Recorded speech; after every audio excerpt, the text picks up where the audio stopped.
నమస్కారం. వారాహి వైటీ ప్రేక్షకులకు స్వాగతం. ఈరోజు మనం సమ్మర్ స్పెషల్ షర్బత్ ప్రీమిక్స్ పౌడర్ను తయారు చేద్దాం. ఇది ఒక్కసారి తయారు చేసి ఉంచుకుంటే ఎన్ని రోజులైనా నిలవ ఉంటుంది. అన్నీ అందుబాటుగా ఉండే వస్తువులతోటే ఈ ప్రీమిక్స్ పౌడర్ను ఎలా తయారు చేయాలో ఇప్పుడు మనం ఒకసారి చూద్దాం. ముందుగా పటిక బెల్లాన్ని ఈ విధంగా కచ్చాబచ్చాగా దంచుకోవాలి.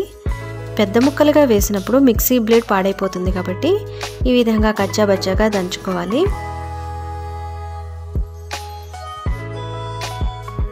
తర్వాత మిక్సీ గిన్నె తీసుకుని 1 కప్పు పటిక బెల్లం పొడిని 1 కప్పు సోంపును వేసుకుని మిక్సీ చేసుకోవాలి. ఈ ప్రీమిక్స్లో మనం 1 కప్పు సోంపు, 1/2 కప్పు ఇలాచి, 1 పెద్ద స్పూన్ మిరియాలు, 1 స్పూన్ గసగసాలు ఉపయోగిస్తాము. ఇవన్నీ కూడా ఆరోగ్యానికి చాలా మంచిది. మెత్తని పొడిలాగా మిక్సీ చేసుకుని జల్లెడ పెట్టుకోవాలి. సోంపు డైజెషన్కి చాలా మంచిది. ఇలాచి గ్యాసు, ఎసిడిటీ వంటి వాటిని తగ్గిస్తుంది. మిరియాల్లో యాంటీ ఆక్సిడెంట్స్ ఎక్కువ ఉండడం వలన శరీరాన్ని డిటాక్స్ చేస్తాయి. గసగసాలు మనకి చలవ చేస్తాయి. ఈ అన్నిటితోటి తయారు చేసే ఈ షర్బత్ ఆరోగ్యానికి చాలా మంచిది. ఈ విధంగా జల్లించుకున్న తర్వాత మిగిలిన మొరాన్ని మిక్సీ గిన్నెలో వేసేసుకోవాలి. తర్వాత ఇంకొక కప్పు పటిక బెల్లం పొడి, 1/2 కప్పు ఇలాచి, 1 పెద్ద స్పూన్ మిరియాలు, 1 స్పూన్ గసగసాలు వేసుకుని మళ్ళీ మెత్తగా మిక్సీ చేసుకోవాలి. మిక్సీ చేసుకున్న తర్వాత దీన్ని కూడా జల్లెట్లో వేసుకుని జల్లించుకోవాలి. ప్రీమిక్స్ పౌడర్ని మెత్తగా చేసుకున్నప్పుడు కలుపుకునేటప్పుడు మనకి అడుగున గరుకుగా మిగిలిపోకుండా ఉంటాయన్నమాట. మొత్తం అన్నీ అందులో కలుస్తుంది. ఇలాచి, సోంపు దీనివల్ల మన షర్బత్కి లైట్ గ్రీన్ కలర్ వస్తుంది. కాబట్టి మనం ప్రత్యేకంగా ఎలాంటి కలర్ను యాడ్ చేయక్కర్లేదు.